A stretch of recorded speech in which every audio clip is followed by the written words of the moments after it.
Привет, Дильназ. Сәлем, Алдияр. Не істеп жатсың? Үй суып кетті, тоналып отырмын. Дильназ, осы сен мектептің директоры емессің ба? Жоқ, неге? Просто сен алдына келгенде сөз таба алмай қалдым айтуға. Кет. Дильназ, осы сен алгебра химия емессің ба? Жоқ, неге?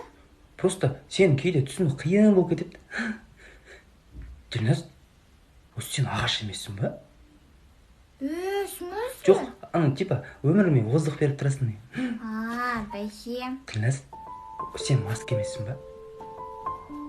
Жоқ, неге? Просто маған сенсіз жүруге болмайды екен. Алдияр, сен отопление емессің ба? Отопление? Жоқ. Просто сенімен сөйлесіп едім, жылынып кеттім. Айта алмай ашылып сөзімді, білдірмей жасырып